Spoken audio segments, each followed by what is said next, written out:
Conexão Jurídica no ar, trazendo aqui informações importantes do mundo do direito, mas que impactam no nosso dia a dia, tirando dúvidas, etc. Mais uma vez, o pessoal do escritório aqui conosco, o time completo, como de costume, trazendo informações importantes, doutor Cleiton Casal, doutora Adriana Filardi também. Bom dia, doutor Cleiton. Bom dia.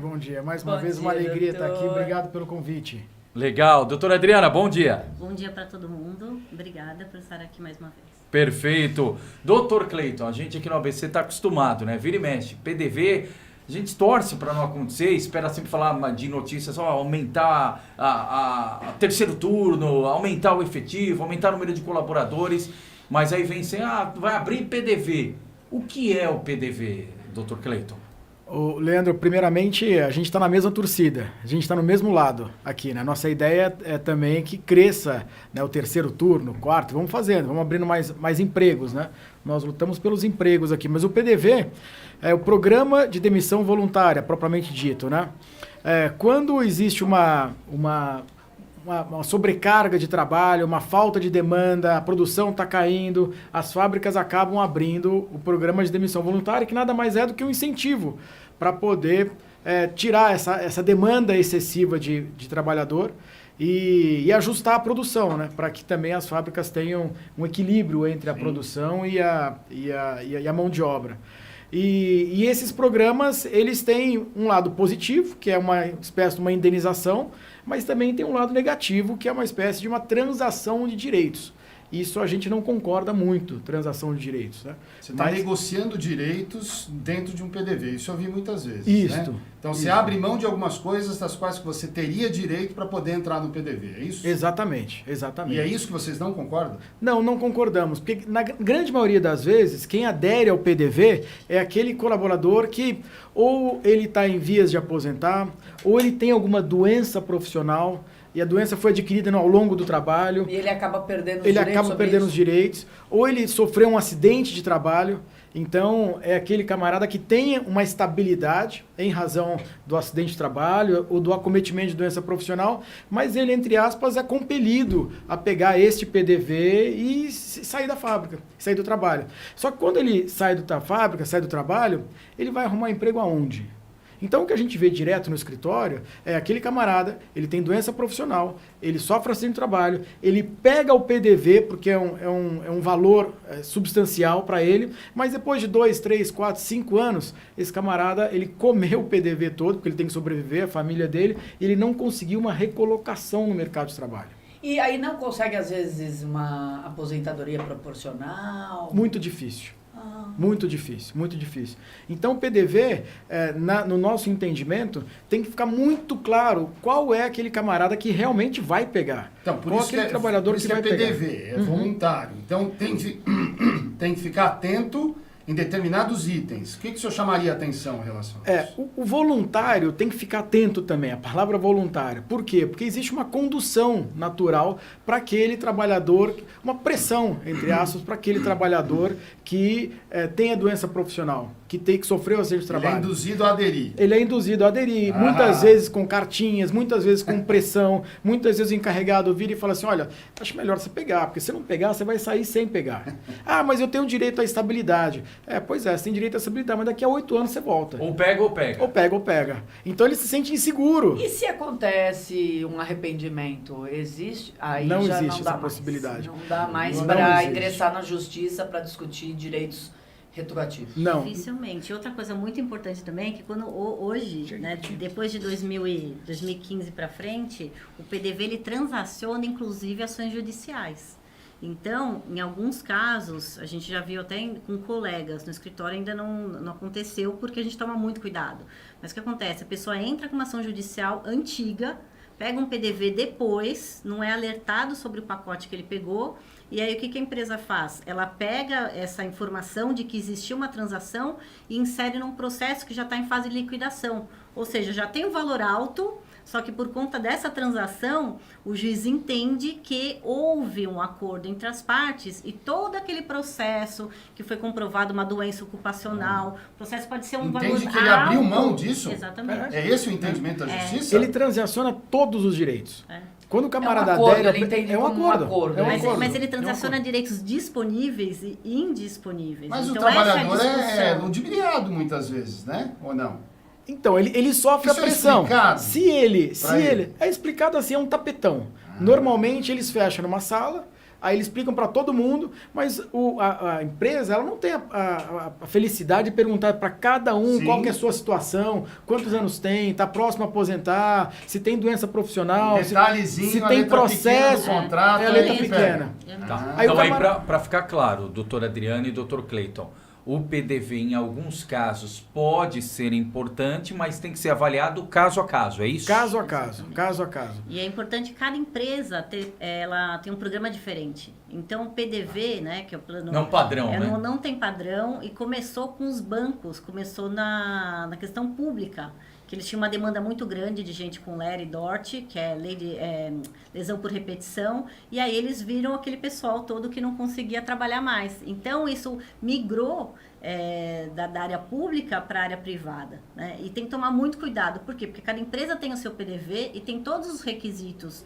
Eu chamo o tema até 152, que tem determinados requisitos que precisam ser cumpridos para que aquele PDV seja válido. Então, o trabalhador ele tem que ficar muito atento, porque o PDV, de fato, pode minar qualquer tipo de ação que ele tenha, que ele possa propor depois. Agora, minha pergunta é, partindo do princípio, que é óbvio, se a empresa está fazendo isso, vai ser melhor para ela do que para o trabalhador. Sempre. Parte-se desse princípio Sempre. que vai ser Sempre. melhor para ela.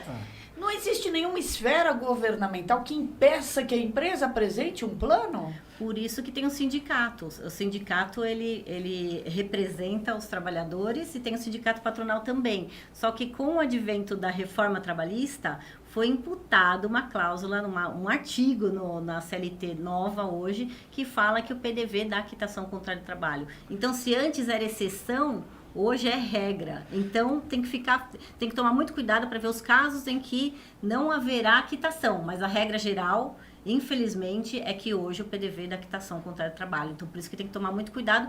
É cumprida essas regras do sindicato, tem que ter discussão.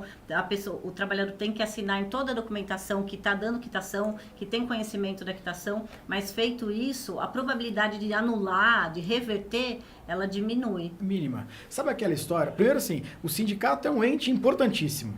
Importantíssimo. Para poder defender o trabalhador e defender a classe que está discutindo o PDV. Mas aquela questão do legislado que ele sobrepõe ao acordado, o acordado sobrepõe o legislado, quer dizer, o que foi ajustado no papel, pouco importa se tem direito ou se não tem, na justiça, a justiça tem referendado isso. Então, não é apenas um ato comum. Você precisa consultar seu advogado, você precisa verificar o seu status.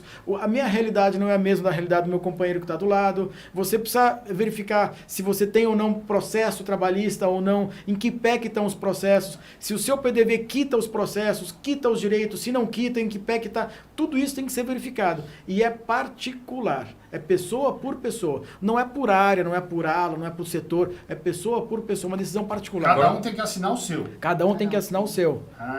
E é importante. E o que a gente tem visto, que os clientes do escritório que preferiram, consultaram a gente, pegaram o PDV, a grande maioria, é o que o Cleiton falou, depois de alguns anos se vê em problema Agora, financeiro. vocês não acham que a vinda do PDV, ela se dá justamente talvez por conta de uma morosidade da justiça? Ou seja, aquela pessoa que está, às vezes, aceitando um PDV, é porque ela precisa resolver, às vezes, muitas coisas num problema pessoal. Então, ela aceita aquilo porque aquilo lá é o abraço do afogado, né? E depois ela fica sem vários direitos dela. Mas vocês estão falando que várias pessoas que já discutem, às vezes, assuntos na justiça trabalhista aceitam o PDV. Será que não aceitaram por conta da demora da justiça? Eu não tenho a menor dúvida. Não tenho a menor dúvida. Se a gente tivesse uma justiça ágil, eficiente, eficaz, que realmente respondesse à demanda do jurisdicionado, com certeza a situação seria diferente. Só que um processo de reintegração demora 2, 3, 4, 5, 8, 10 anos. Mesmo na esfera trabalhista? Na esfera trabalhista. Porque sempre que a gente sempre. conversa sobre justiça, Imagina. É verdade. via de regra o pessoal diz assim, não, demora, mas a justiça trabalhista É mais rápida, é mais todo mundo- rápida. é isso mesmo, Ela a fama até é é mais essa. rápida, Então- mas depende do... Então, 8, 10 anos vai ser mais rápido. É muito. A gente tem, Que tá? padrão nós estamos, meu Deus do O céu. último caso que a gente reintegrou no escritório agora, recentemente, foi o quê? Uns 6 meses? É. Porque a gente pede uma tutela antecipada, a gente fica em cima do juiz, a gente prova que aquele camarada ele já tem outros processos judiciais, inclusive de lesão corporal, inclusive de doença do trabalho, inclusive de acidente do trabalho, e dizendo, ó, esse camarada aqui, ele saiu da fábrica, ele precisa, é uma questão de verba alimentar. Tá. Ele precisa disso. E aí o juiz foi sensível e mandou reintegrar, mesmo antes de audiência, mesmo Doutor, antes de 6 sentença. meses. Doutor, você falou dos sindicatos, eu queria só frisar isso, a importância deles, a importância de ter um sindicato forte, mas não é obrigatório o sindicato participar desse processo? Ou é? Qual? Num processo de PDV. De PDV. A empresa cria um PDV, cria as regras para o PDV, oferece isso a oportunidade dos funcionários aderirem, mas o sindicato é obrigado a participar desse processo, ele pode participar do processo? Ele pode participar do processo. Muitas vezes o PDV ele é individualizado. Aquela metalúrgica pequena, olha, vamos fazer um PDV para a gente aqui, vamos fazer um PDV para os nossos funcionários. O sindicato não tem aquela atuação como tem nas grandes montadoras aqui do ABC, os sindicatos mais E longínquos. aí que o cara tem chance de ser Mas enganado, você quer falar, né? mas eu queria crescer um ponto. Ó, Para claro. que ele tenha a validade, como a ponto de quitar as verbas, o sindicato tem que participar. Um documento jurídico. Se não Ah, tá. existe esse documento, se um trabalhador vai ao nosso escritório e a gente analisa e vê que não existiu uma conversa, não existiu uma comunhão de entendimento sobre aquele PDV, a gente anula. Porque está é errado. possível anular. É possível, Entendi, é possível. entendi, Agora, entendi. o que é feito, são feitas grandes assembleias, pelas quais são feitas atas, e essas atas geram documentos que os trabalhadores assinam. Ah, tá. Aí fica mais Aí você difícil, tem mais porque tem a isso. participação. Você tem uma proteção maior para o trabalhador. Agora, caso contrário, são feitos PDVs, porque você pode fazer um documento simples falando que deu quitação, mas se não tiver uma segurança de um sindicato, uma reunião registrada, formalizada em ata, a gente anula. Consegue anular, porque exatamente o ponto de vista é esse, o trabalhador ele não está protegido. Olha. Ele está sozinho ali, assinou um documento que muitas vezes nem ele isso, entende, entende. e são aquelas linhas pequenas que aí até remete ao direito do consumidor, Perfeito. que não tem aquela proteção. Deixa eu André? dizer, Oh, pois não, doutor. só uma coisa. O nosso posicionamento, tá? Como advogado que trabalha, eu particularmente, tá? Eu sou contra aquele imposto sindical. Sou contra. Eu acho que cada um tem que se associar com aquilo que quer e que deseja, que tem Perfeito. vontade e que é benéfico. Mas eu sou a favor dos sindicatos. Por quê? Porque o trabalhador precisa dessa O senhor é proteção. contra a obrigatoriedade do Da imposto contribuição. sindical. Perfeito. A Então a contribuição. dica é, se o trabalhador não for se orientar com um advogado, que ele ao menos vá ao sindicato antes de assinar Sim. um PDV. Sim, sim. Tudo que é imposto não tem faculdade. Perfeito. Então eu sou a favor da liberdade. Então é imposto, seja sindical, seja IPTU, seja qualquer um. Eu sou contra, porque a gente já paga muita coisa até o limite. Sim. Mas o sindicato é muito importante. E o sindicato tem o dever de ir para próximo ao trabalhador e cativar esse camarada, mesmo sem imposto. Doutor Cleiton, eu quero fazer um parênteses aqui, resgatar o que o senhor falou anteriormente, porque já tem gente perguntando aqui na rede social, e tem tudo a ver com o que nós estamos falando de PDV. O que é uma doença ocupacional e qual é a diferença da doença ocupacional para um acidente de trabalho? Tá. O acidente de trabalho, hoje a lei equipara, tá? Em termos de direitos, acidente do trabalho ou doença profissional, isso é equiparado. Ok. O acidente do trabalho é um evento típico, pumba, aconteceu hoje. Nós estamos aqui, eu fui descer as escadas, tropecei, bati a nuca e fiquei paralítico. Ok, ali foi um acidente. Uma doença profissional, ela é um pouco mais silenciosa, ela vai acontecendo com o tempo, é uma repetitividade de movimentos, é um peso. E é um processo mais demorado. É um pra processo processar na lento justiça. e demorado. Você vai sentindo devagarzinho a Burnout, coluna. que a gente ouve tanto, é uma doença Muito. ocupacional? Opa, inclusive previsto na lei. Tá. E como é que você Síndrome de prova? burnout É difícil provar isso? é um pouco mais difícil, mas é possível se provar. Verifica se tem muita pressão, se as metas são altas, verifica se existe uma mudança de setor daquele camarada, se tem uma ociosidade. Então, o empregador vem aqui e dá trabalho para nós três aqui, para vocês dois deixam ociosos. Verifica se tem alguma premiação. Isso tudo tudo vai minando psicologicamente a pessoa, e a pessoa vai indo em psicólogos, psiquiatras, tomando remédio, e aí entra a síndrome de burnout. Mas o que é mais comum é ter aquela doença ergonômica, ombros, coluna, joelho, o pessoal que está na fábrica, LER, que começa a erguer a mão acima do nível do peito, carregando trabalho em empilhadeira, virado, isso é muito comum. E é diferente porque é devagarzinho. Ele começa a sentir hoje, aí amanhã ele toma uma Novalgina, aí sente depois da manhã, aí ele vai começando devagarzinho. Quando chega... Em alguns casos, o trabalhador acha que é a idade que está chegando. Pois é, e na verdade não é. Por isso que é importante, é muito importante, começar nas primeiras dores, já começar a fazer exames. Isso que eu ia perguntar, mas então, como é que é o procedimento? Se é psicológico, né? Se a gente tem uma dor, a gente tem que procurar saber qual que é a origem dela, né? Eu acho que isso é para qualquer coisa, seja ocupacional ou não. Mas se a gente está tratando aqui de assunto ocupacional, então, se é psicológico, a pessoa vai numa terapia, vai no psicólogo, muitas vezes é indicado um psiquiatra. Então, é muito importante que a pessoa formalize isso. Peça desde o começo e guarde o quê? Relatórios médicos, relatório do psicólogo, relatório do psiquiatra. Os documentos, normalmente, são remédios... eles são controlados. Obrigada, são controlados. Então, guarda a segunda via do papel. Então, isso é muito importante, isso para doenças psicológicas, né? Agora, tratando de doenças físicas, é muito importante fazer o quê? Desde o comecinho, guardar todos os exames que são feitos, desde raio-x, ressonâncias, tomos, relatórios médicos também que eles costumam apresentar. Então, sempre pedir e criar uma pasta, né, daquela moléstia, porque mais para frente, decidindo entrar com uma ação judicial, seja contra o INSS, que é possível também, que é o auxílio acidente que a gente move contra o INSS, que gera um benefício para o trabalhador também, ou uma ação contra a própria empresa, você já está munido de documentos. Fisioterapia também é muito importante fazer. Então, é um pool de documentação que a gente, no escritório, a gente, inclusive, costuma entrar com a ação visualizando toda essa documentação, né? A gente, para quê? Para que a gente consiga segurar o direito do trabalhador, mas é importante que ele vá atrás dessa documentação. Perfeito. Às vezes o camarada chega no escritório e fala assim, doutor, olha só, eu tenho uma pasta aqui lotada que minha mulher vai colocando embaixo do colchão, você quer que eu traga aquilo? Eu falei, quero. Né? Traz exatamente tudo. Isso. Às vezes o camarada fica 20 anos numa metalúrgica, 30 anos numa montadora, ele tem guardado tudo, porque eles fazem exames que eles chamam exames ASO, né, que é constantemente, periódicos. Vai. Doutor, quer que eu traga tudo? A gente sorri até aqui. Mas eu não gosto nem de olhar aquilo lá. Eu falei, puxa, traz para nós que isso aqui é uma sobremesa. Isso aqui é uma delícia a gente pegar esses documentos. Ah, mas eu fiz uma cirurgia há 2 anos atrás. Eu queria o meu prontuário cirúrgico. Vai no hospital, pega e traz pra gente. É importante, porque no prontuário cirúrgico consta até se ele tomou lá uma aspirina, consta se fez cirurgia, como é que foi o pino, como é que não consta tudo. Então isso para nós é muito bom e pro juiz também. E o passo seguinte, comprovou ali a doença ocupacional, comprovou o acidente de trabalho, quais são os direitos que essa pessoa tem? O que a doutora falou, em princípio 2, uma ação contra o INSS, que ele tem direito a um auxílio, chamado auxílio acidente, que é o B94, tá certo? E uma ação contra aquele ente que lesionador, se foi um ente público ou um ente privado. Muitas vezes a pessoa trabalha num Banco do Brasil, que é um caixa digitador, fica digitando e tem a síndrome de túnel do carpo do Ler.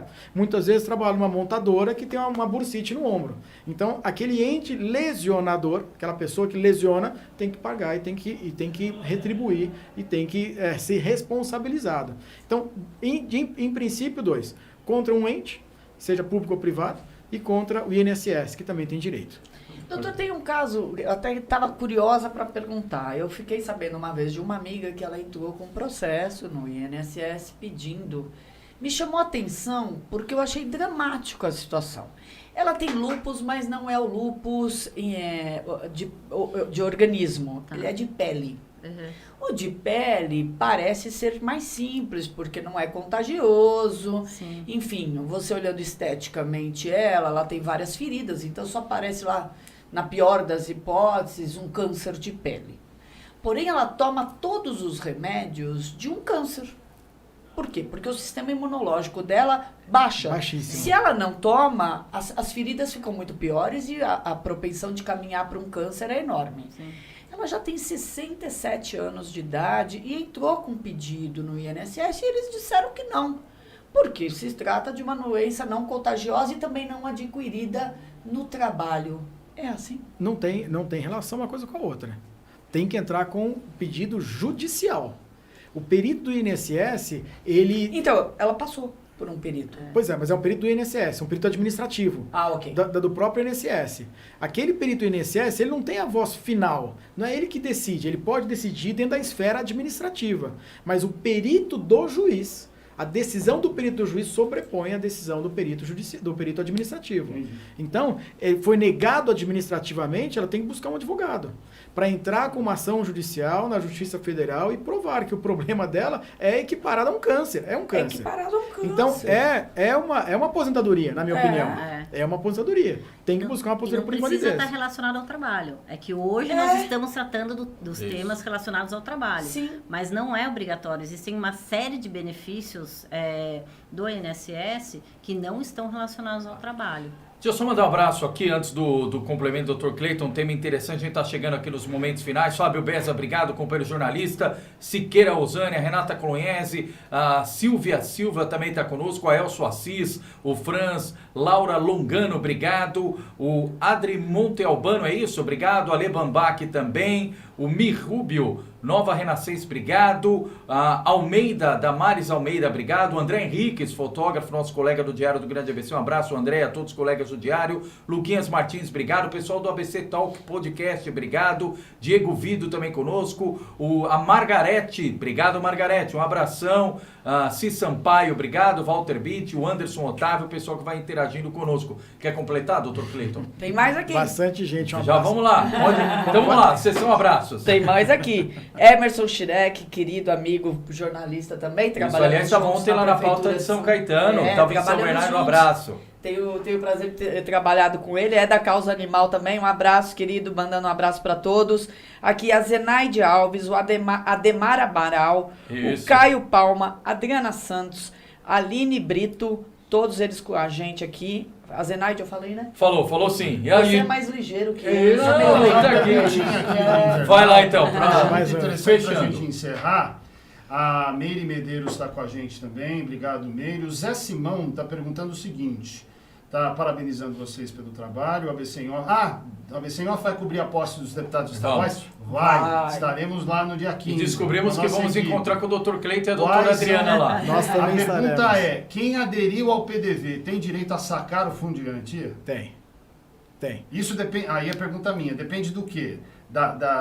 Não, em todas as situações? O PDV... Ou se a empresa colocar que pode ou que não pode? Não. O PDV é uma ruptura do contrato de trabalho. Então pode Na pegar. ruptura de contrato de trabalho, a empresa ela emite as guias, a pessoa vai na caixa e levanta. Não tem relação com uma coisa com a outra. O PDV é uma demissão. É um incentivo, É além do TRCT, sabe aquilo que todo mundo vai receber?